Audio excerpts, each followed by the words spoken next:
Good morning. I am Sahil Bhargav. Today my topic is light, and here we study about the phenomena reflection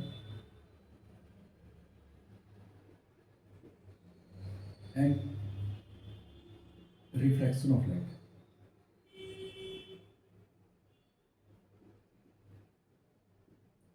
First of all, we discuss about the light. What is light? First question is what is light? तो answer रहेगा कि light is the light is the form of energy which help us to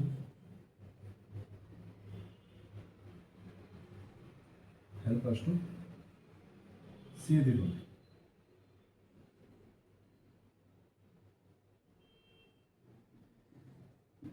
next point ये रहेगा कि जो light है, light is a electromagnetic wave. Electromagnetic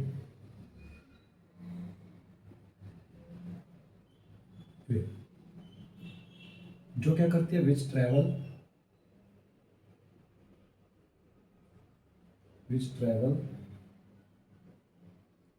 in a straight line. जो always क्या करती रहती है, ट्रैवल करती है in a straight line. Next point यहाँ पे आता है कि लाइट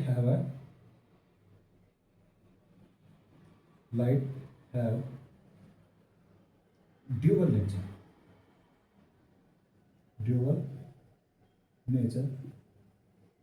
दैट मीन्स कि लाइट बिहेव करती है दो तरीकों से. ड्यूअल मतलब टू. फर्स्ट हमारे पास होता है पार्टिकल नेचर,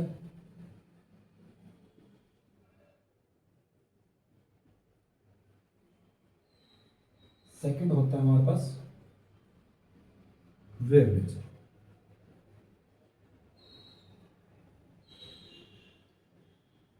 यहाँ पे हमारी क्या होता है, लाइट की डेफिनेशन कंप्लीट हो जाती है कि लाइट क्या होती है. Light is a form of energy which help us to see the world. Light is a electromagnetic wave which travel in a straight line. Light have a dual nature, particle nature and wave nature. ये हमारी light की definition में complete हो जाता है कि light हमारे पास है क्या. सेकेंड हमारे पास हम यहाँ पे स्टडी करेंगे रिफ्रैक्शन एंड रिफ्लेक्शन. ये दो फिनोमेना हम स्टडी करेंगे, phenomena of light.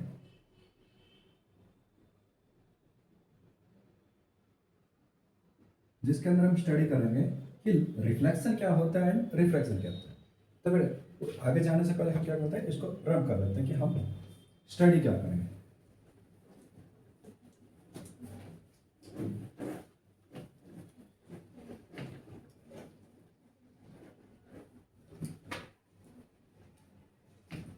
First point आता है हमारे पास reflection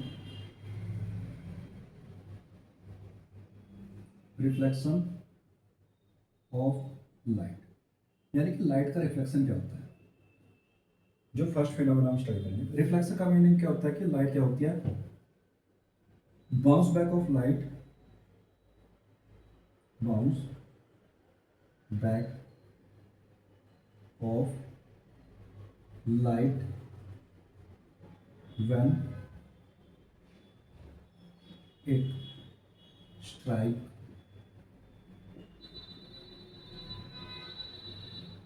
on a police surface.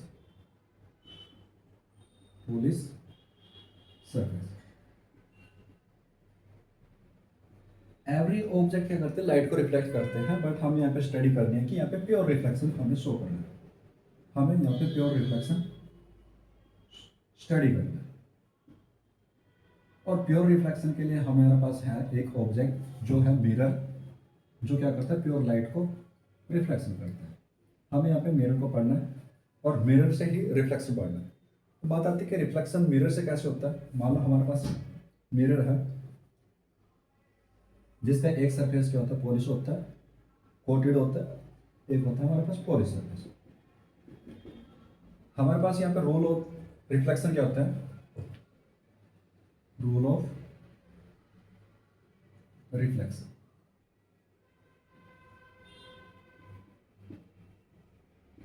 First rule यहाँ पे बोलता है कि अगर एंगल ऑफ इंसिडेंट क्या होता है, अगर हमारी लाइट रेज आएगी, स्ट्राइक करेगी और उसके साथ हमारे पास क्या बनेगा, नॉर्मल, ये हमारे पास इंसिडेंट रे है, इंसिडेंट रे, ये हमारे पास नॉर्मल रे है, नॉर्मल रे, और जो टकरा के वापस आई उसको हम बोलते हैं रिफ्लेक्टेड रे। ये हमारे पास होगी रिफ्लेक्टेड रे। अब बात आती है कि यहाँ पे इंसिडेंट एंगल कौन सा होता है। इंसिडेंट वो एंगल होता है जो नॉर्मल और इंसिडेंट के बीच में बनता है, वो एंगल ऑफ इंसिडेंट से रिप्रेजेंट करते हैं। जो नॉर्मल और रिफ्लेक्शन के साथ बनता है उसका एंगल ऑफ रिफ्लेक्शन होता है। फर्स्ट ये बोलता है कि जितना एंगल ऑफ इंसिडेंट होता है उतना ही एंगल ऑफ रिफ्लेक्शन होता है। तो फिर हम यहाँ पे बोल सकते हैं कि एंगल ऑफ इंसिडेंट इक्वल होता है angle of reflection. First rule के अंदर हम ये बोल सकते हैं। सेकंड रूल क्या बोलता है कि जो हमारे पास इंसिडेंट रे है, नॉर्मल रे है एंड रिफ्लेक्टेड रे है, वो सारी के सारी क्या करते हैं, lie in a same plane. Second rule हमारा क्या होता है, incident ray, incident, normal and reflected ray, reflected ray lie in a same plane, lie in a same plane. ये हमारे पास क्या होती है, सेम प्लेन में लाई करती है। जैसे हमारे पास ये मिरर है इस प्लेन में और जो रे है हमारी इस प्लेन में, ये हमारे पास इस प्लेन के परपेंडिकुलर प्लेन में सरफेस करती है, जो हमारे पास रूल होता है। अब यहाँ पे एक चीज आती है कि हमारे पास जो रूल होते हैं या फिर रिफ्लेक्शन, यहाँ पे कुछ एंगल हम इंसिडेंट रिफ्लेक्टेड निकालने पड़ते हैं। अगर हम इसको आगे स्टडी करेंगे तो फिर हमारे पास पता है कि अगर ये मिरर ना होता फिर लाइट क्या करती, स्ट्रेट जाती, लेकिन वो मिरर की वजह से क्या होगी, लाइट डिफ्लेक्ट होगी। तो फिर हमें एंगल ऑफ डिफ्लेक्शन निकालना पड़ता है कि अपने पाथ से कितना डिफ्लेक्ट होगी। तो फिर इसको बोलते हैं एंगल ऑफ डिफ्लेक्शन, डेल्टा, यानी कि एंगल ऑफ डिफ्लेक्शन। इसको निकालने के लिए हम क्या करते हैं, 180 माइनस क्या करते हैं, तो फिर एंगल ऑफ डिफ्लेक्शन हमारे पास क्या होता है, delta 180 minus 2 time incident angle, या फिर हम इसको ये भी लिख सकते हैं 180 minus 2 time of reflected angle. तो फिर हम यहाँ से एंगल ऑफ डिफ्लेक्शन निकाल सकते हैं। सेकंड हमारे पास होता है ग्रेजियंस एंगल। ग्रेजियंस एंगल वो होता है कि जो नॉर्मल और जो प्लेन सरफेस में आती है, इसको हम ग्रेजिंग एंगल बोलते हैं, जिसको हम ए से रिप्रेजेंट करते हैं, जिसको हम बोल देते हैं grazing angle, grazing angle. Grazing angle हम कैसे निकालते हैं, हमें पता है कि नॉर्मल और इंसिडेंट का सम कितना होता है, 90 डिग्री होता है। तो फिर हम यहाँ पे क्या कर सकते हैं, एंगल ऑफ ए कैसे निकाल सकते हैं, angle 90 minus angle of incident से हम एंगल ऑफ ग्रेजिंग निकाल सकते हैं। एंगल ऑफ ग्रेजिंग वो होता है कि इंसिडेंट का और प्लेन सरफेस का जो भी एंगल बनेगा उसको ग्रेजिंग एंगल बोलते हैं। कैसे निकालते हैं, 90 माइनस इंसिडेंट एंगल, क्योंकि हमारे पास प्लेन सरफेस और नॉर्मल के बीच में एंगल बनता है हमारे पास 90 डिग्री। अगर हमें एंगल ऑफ इंसिडेंट पता है उसमें से माइनस कर देंगे 90 माइनस एंगल ऑफ इंसिडेंट, तो फिर हमें एंगल ऑफ ग्रेजुएट निकल जाता है। एंगल ऑफ डिफ्लेक्शन हमें पता लग जाता है कि हमें पता है कि अगर लाइट स्ट्रेट जाती है, अगर ये मिरर ना होता फिर लाइट स्ट्रेट जाती है, लेकिन अपने पाथ से क्या होगी, रिफ्लेक्ट होगी। तो फिर अपने पाथ से वो कितना डिफ्लेक्ट हुई या फिर कितना पाथ से अपने डाइवर्स हुई, तो फिर उसको निकालने के लिए हम डेल्टा निकालते हैं। तो फिर उसको क्या करते हैं, 180 माइनस क्या करते हैं, 2 टाइम इंसिडेंट एयर रिफ्लेक्ट करते हैं। तो फिर हमें पता है कि ये निकालना कैसे है, angle of deflection 180 minus angle of incident minus angle of reflection करते हैं, तो फिर एंगल ऑफ इंसिडेंट और एंगल ऑफ रिफ्लेक्शन इक्वल होता है, तो फिर यहाँ पे 2 टाइम कर देते हैं किसी भी एक इंसिडेंट में रिफ्लेक्शन। ये हमारा था रिफ्लेक्शन के अंदर। सेकंड हम स्टडी करते हैं यहाँ पे कि हमारे पास रिफ्लेक्शन तो पढ़ लिया, अब सेकंड पॉइंट आता है हमारे पास reflection of light.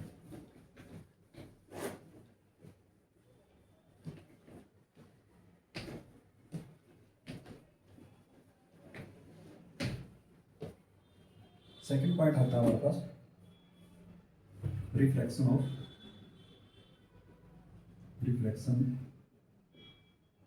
Of light, यानी कि लाइट क्या करेगी, एक मीडियम से दूसरे मीडियम में ट्रैवल करेगी, तो फिर यहाँ पे रिफ्लेक्शन होगा। तो फिर यहाँ पे हम लिख सकते हैं when light travel one medium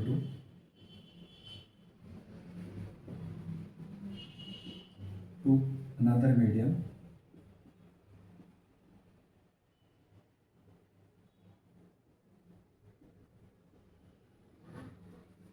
it is bending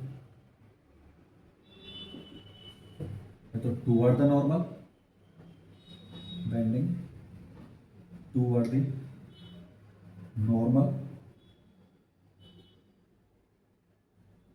या फिर हम बोल सकते हैं away from the normal, away from the normal. तो फिर this phenomena is known as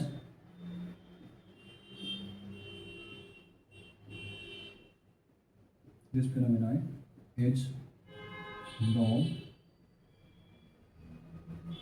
as refraction of light, refraction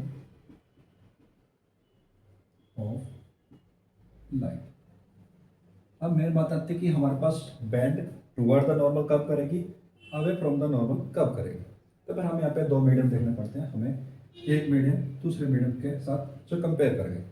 अब मीडियम की बात आती है कि हमारे पास मीडियम 2 टाइप होते हैं। मीडियम क्या होते हैं, हमारे पास 2 टाइप होते हैं। फर्स्ट होता है हमारे पास रेयर मीडियम, रेयर मीडियम होता है कि जहां पे in which speed of light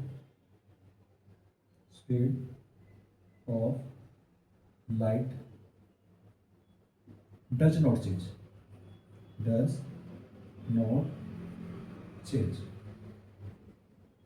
तो फिर वो हमारे पास रेयर मीडियम होता है। एग्जाम्पल के लिए हमारे पास है air and vacuum,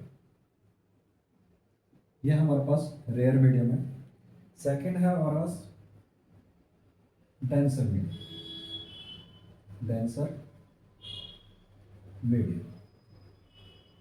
denser medium क्या होता है, जहाँ पे लाइट की स्पीड क्या होती है, डिक्रीज हो जाती है, in which speed of light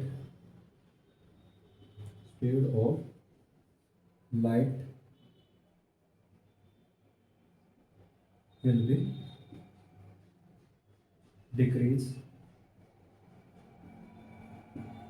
ये डिपेंड करेगा, इट डिपेंड ऑन द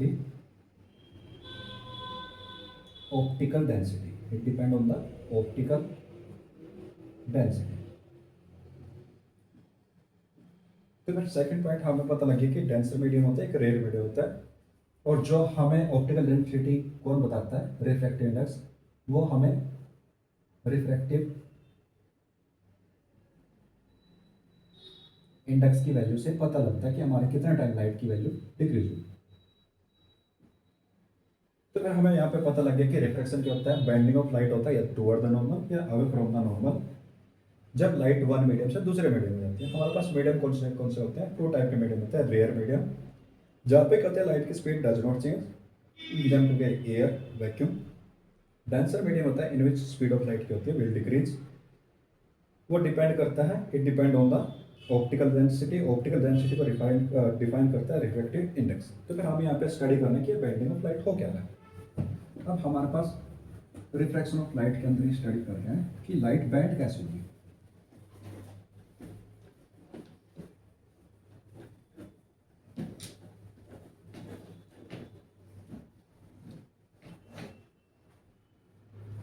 यहाँ पे रिफ्रैक्शन ऑफ लाइट के अंदर देखना है,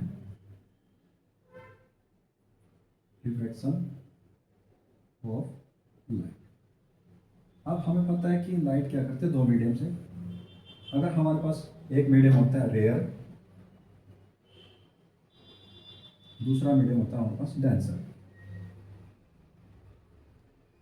रेयर मीडियम का रिफ्रैक्टिव इंडेक्स हमारे पास होता है 1, और डेंसर मीडियम अगर हम मान लेते हैं वाटर, रिफ्रैक्टिव इंडेक्स किसका, वाटर का। वाटर का रिफ्रैक्टिव इंडेक्स होता है हमारे पास 1.33, जिसको हम क्या बोलते हैं 4/3 भी बोलते हैं। अगर लाइट क्या करती है, रेयर मीडियम से डेंसर मीडियम में जा रही है, तो फिर एंगल ऑफ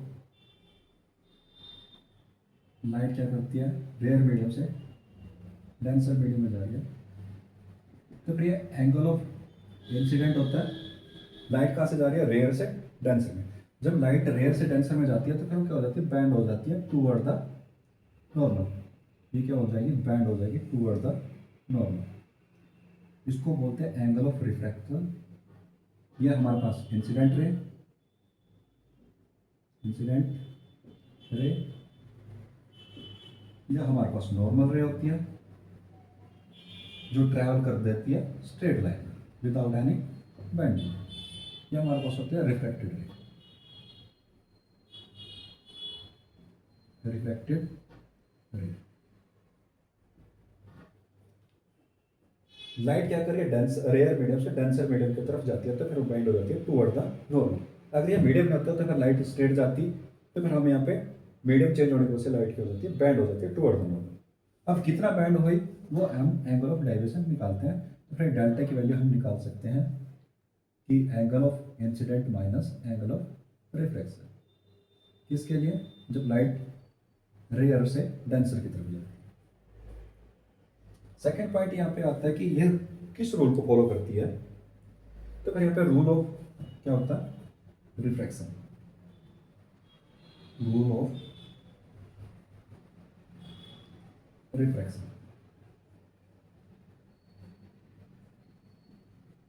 अब ये रूल कौन से रूल को रिफ्लेक्शन फॉलो करती है, ये फॉलो करती है स्नेल्स लॉ, स्नेल्स लॉ। वह क्या बोलता है कि एंगल ऑफ इंसिडेंट और रिफ्रैक्टेड मीडियम का refractive index mu i equal to sine i, वो इक्वल होता है म्यू आर साइन आई। यानी कि ये हमें फॉलो करता है कि जिस भी मीडियम से लाइट आ रही है उस इंसिडेंट मीडियम का रिफ्रैक्टिव इंडेक्स, उसी का इंसिडेंट एंगल इक्वल होगा रिफ्रैक्टेड मीडियम का रिफ्रैक्टिव इंडेक्स और रिफ्रैक्टेड एंगल साइन की फॉर्म में। ये रूल को फॉलो करते स्नेल है जो एक रूल है। सेकंड रूल ये होता है कि हमारे पास नॉर्मल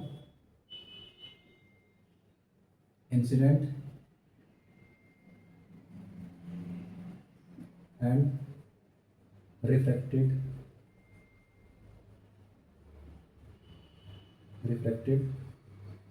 रे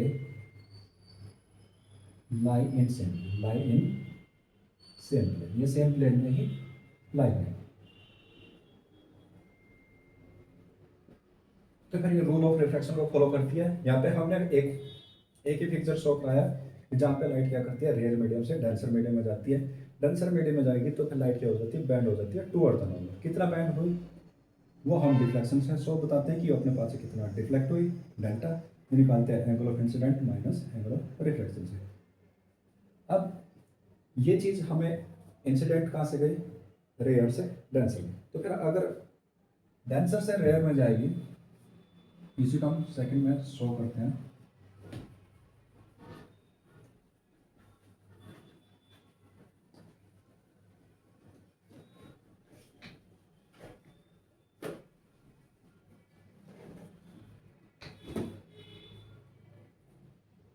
सेकंड इसी के अंदर हम शो करते हैं अगर लाइट, एक मीडियम है रेयर, दूसरा है हमारे पास डेंसर।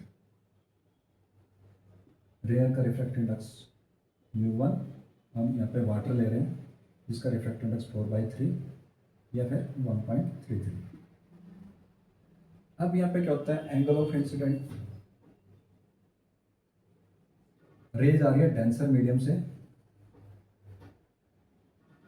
ये एंगल ऑफ इंसिडेंट बनाएगी, लाइट डेंसर से रेयर हो जाएगी।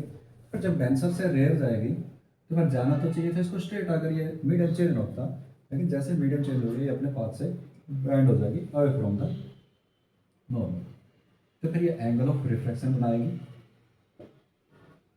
अब अपने पाथ से कितना डाइवेट हुई उसको हम डेल्टा से रिप्रेजेंट करते हैं, डेल्टा निकाल लेंगे। यहाँ पे भी रूल फॉलो होता है स्नेल्स लॉ। स्नेल्स लॉ क्या बोलता है, refractive index of mu I sine I equal to mu R sine are.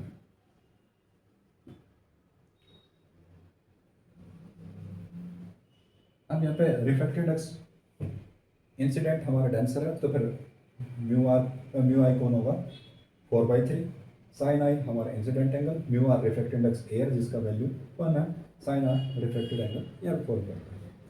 तो फिर यहाँ पे बैंड होगी अवे फ्रॉम द नॉर्मल, कब, जब लाइट डेंसर से रेयर की तरफ जाती है, या bending away from the normal. First phenomena में हमें बैंडिंग टूवर्ड द नॉर्मल।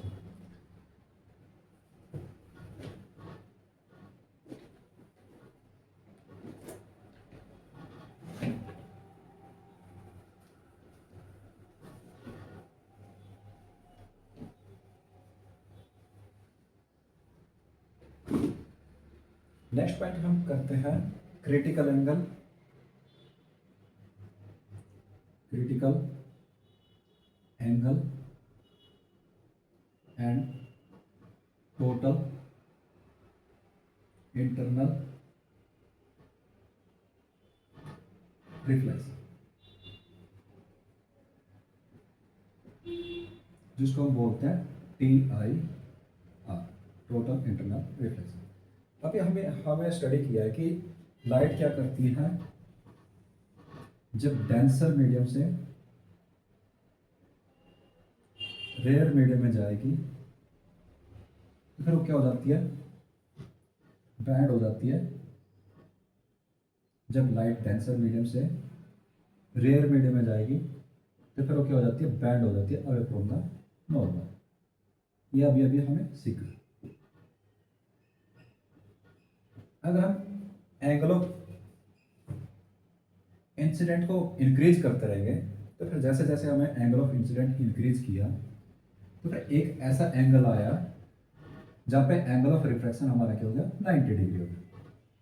तो फिर यहाँ पे एंगल ऑफ रिफ्रैक्शन क्या हो गया, 90 डिग्री। इस एंगल को हम बोलते हैं, ये इंसिडेंट एंगल हमारे पास क्या हो जाता है, critical angle.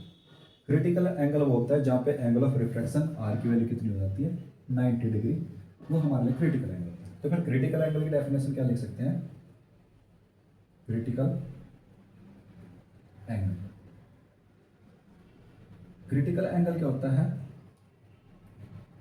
It is the incident angle, the incident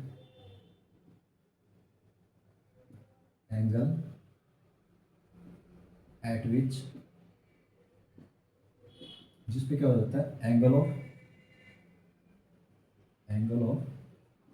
refraction,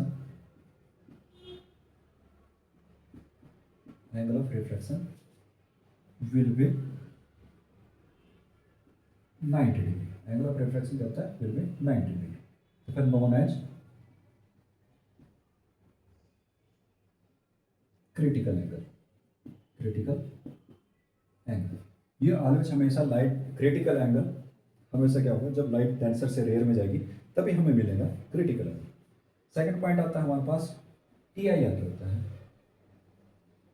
अगर हम क्या करेंगे, क्रिटिकल एंगल से ज़्यादा का थोड़ा और वैल्यू इंसिडेंट करेंगे, इंसिडेंट एंगल को हम क्या करेंगे, क्रिटिकल से ज़्यादा इंक्रीज करेंगे, तो फिर वो लाइट क्या हो जाती है, हमारी रिफ्लेक्टेड की बजाय रिफ्लेक्शन शो करने लग जाती है।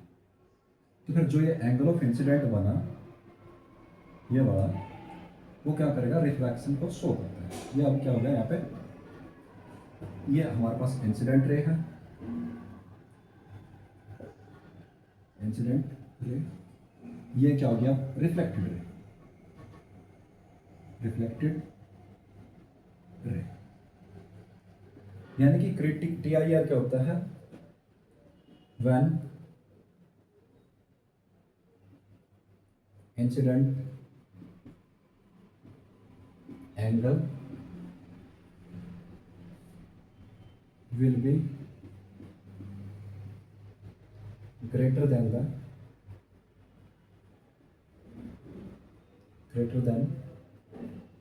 critical angle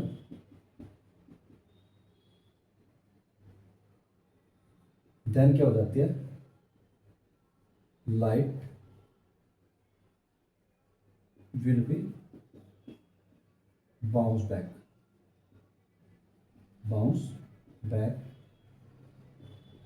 in the same medium। ये हमारे पास क्या मिला, रिफ्लेक्शन हो जाता है। यहाँ पे क्या हो जाता है, रिफ्लेक्शन मिल जाता है, जिसको हम क्या बोलते हैं, टोटल इंटरनल रिफ्लेक्शन। यानी कि हमारा एंगल ऑफ इंसिडेंट, पहले हमारे पास पता था कि एंगल ऑफ इंसिडेंट क्या होता है, जैसे जैसे एंगल ऑफ इंसिडेंट क्या होता है, वो एक मीडियम से दूसरे मीडियम में जाती है, जब डेंसर से रेयर में जाएगी तो फिर लाइट क्या होती है, बैंड हो जाती है away from the normal. Incident angle को हमें जैसे जैसे इंक्रीज करते रहे तो फिर हमारा एक क्या आ गया, एक ऐसा एंगल आ रहा है जिस पे एंगल ऑफ रिफ्लेक्शन 90 डिग्री हो जाता है। उस एंगल को हमने क्रिटिकल एंगल नाम दिया। फिर जैसे हम क्रिटिकल एंगल से ज़्यादा का इंसिडेंट एंगल करेंगे राइट को, तो फिर वो क्या करेगी, रिफ्लेक्शन की बजाय रिफ्लेक्शन शो करेगी। तो फिर इसी फिनोमेना को हम क्या बोलते हैं, TIR। तो फिर ये हमारे पास हो गया TIR। तो फिर हमारे पास TIR, इससे पहले तब तक क्या था, रिफ्लेक्शन था, जहाँ पे लाइट क्या कर रही थी, रिफ्लेक्टेड कर रही थी एक मीडियम से दूसरे मीडियम में जा रही थी, कैसे, बाइंडिंग में अवे फ्रॉम द बैंड और थी। एक ऐसा टाइम आया जहाँ पे 90 डिग्री बना, वो क्रिटिकल एंगल, जैसे इंसिडेंट क्रिटिकल से बड़ा करेंगे तो फिर लाइट क्या हो जाएगी, बाउंस बैक, रिफ्लेक्ट हो जाएगी सेम मीडियम। तो फिर यहाँ पे रूल फॉलो होता है, यहाँ पे TIR में एंगल ऑफ इंसिडेंट इक्वल हो जाता है एंगल ऑफ रिफ्लेक्शन में, जब हमारा TIR का फिनोमेना स्टार्ट हो जाता है। तो फिर रूल फॉलो करेगा, रूल फॉलो करता है रिफ्लेक्शन में। तो फिर यहाँ पे रूल फॉलो करेगा रिफ्लेक्शन का, जितने एंगल से हम इंसिडेंट करेंगे उतना ही हमारा एंगल ऑफ रिफ्लेक्शन होगा। तो फिर ये हमारा आज का total critical angle TIR reflected. और थैंक यू।